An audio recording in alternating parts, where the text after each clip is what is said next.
プレハブからの雨漏りは経年劣化による損傷。原因と屋根の修理方法を解説。今までに何度かプレハブという言葉を耳にしたり、口にしたりしたことがあるでしょう。しかし、プレハブの定義やプレハブってどんなもの？などといった質問に的確に回答できる人は少ないのではないでしょうか。また、安価で短期間に施工することができるプレハブの屋根ですが、劣化が早くメンテナンスを怠ると雨漏りするなどデメリットもあります。今回はプレハブからの雨漏りの原因と修理方法について解説します。プレハブとはどんな屋根？プレハブとは、元オードリジプレファブリケーテド、事前に工場で製造されたという意味の言葉を略したもので、プレハブ工法とも言われ、建物の一部やすべての部材を工場で製作し、現場で組み立てる建築方法です。低コストで施工が楽なので、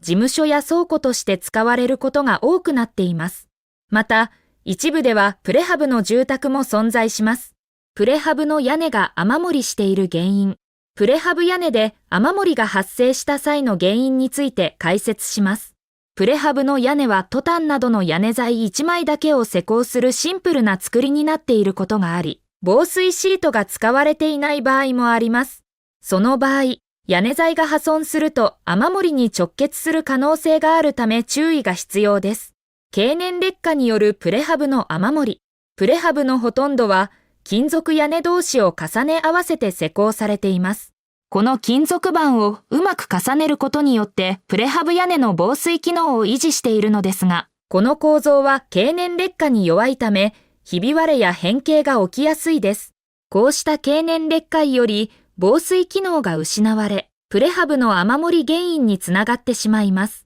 屋根の腐食によるプレハブの雨漏り。トタン屋根のメッキは経年劣化や小石などの物理的な要因によって徐々に剥がれていきます。メッキでコーティングされていない金属は非常に錆びやすく、一度錆びてしまうと腐食していき最終的に屋根に穴が開いた状態になります。トタン屋根を使用しているプレハブでは、こういった屋根の腐食で雨漏りが起こるケースが多いです。ボルトやビスの錆によるプレハブの雨漏り。雨漏りの原因の一つに、トタンの固定に使用されるボルトやビスが錆びて腐食することによりできた隙間が挙げられます。プレハブは金属という性質上、木組みのような工法を用いることはできません。そのため材同士の接続を行う際は、ボルトやビスを使用する必要があります。ボルトやビスといった金具は塗膜がないので錆びやすく、劣化が進むと隙間ができてしまうのです。折り板屋根の場合は固定箇所が多いので、特にこの現象が起こりやすいと言われています。原因を特定する際は、特に注意してみておきましょう。屋根の歪みによる雨漏り。トタンを2枚つなげる場合、重ね合わせることで浸水を防ぐ処置が取られますが、コーキングで隙間を埋めることはしません。そのためトタンが太陽の熱や経年劣化で歪んでしまうと隙間が広がりそこから雨水が浸水してしまうようになるのです。これは金属製のトタン屋根特有の現象で、一度歪んでしまったトタンは元に戻すことが困難なため、このようなプレハブを自分で修理を行うのは難しいでしょう。屋根上の水たまりから雨漏り発生。プレハブからの雨漏り原因で多いのが、屋根上の水たまりによるものです。プレハブは平面な6屋根になっているという都合上、雨が降った後に水たまりができやすい構造になっています。雨で屋根に水たまりができることで、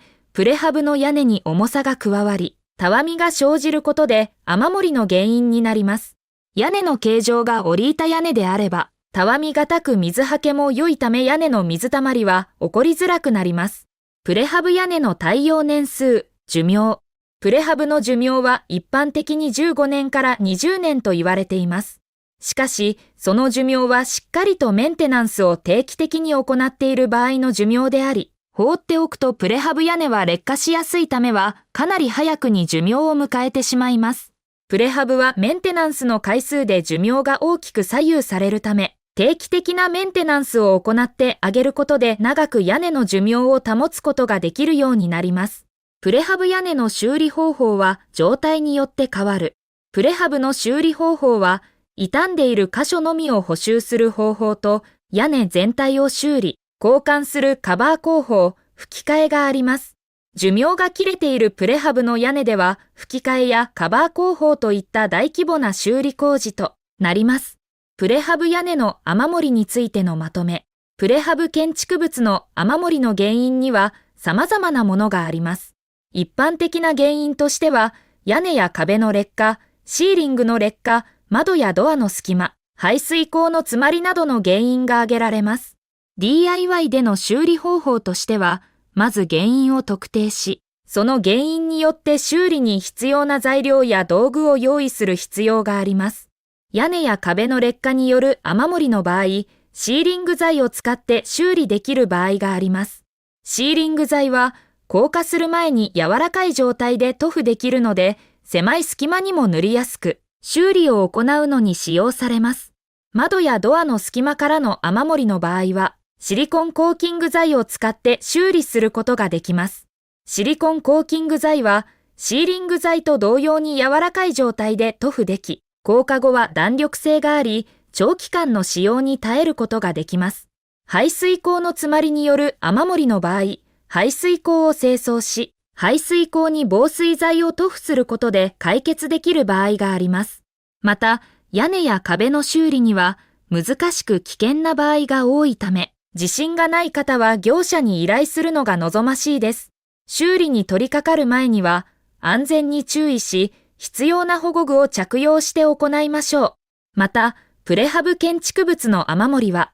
修理が遅れると建物全体に悪影響を与えるため、早急な対処が必要です。プレハブの建物は、雨漏りの原因になりやすい場所がいくつかあるため、大雨などの後は屋根の接合部などをよくチェックしておきましょう。また、雨漏りを発見したときは、なるべく早めに修理を行うと安心です。屋根、雨漏りのお医者さんでは、プレハブの雨漏り修理を受けたまわっておりますので、お困りの際はお気軽にお問い合わせください。まずは、現地見積もりから無料でご対応させていただきます。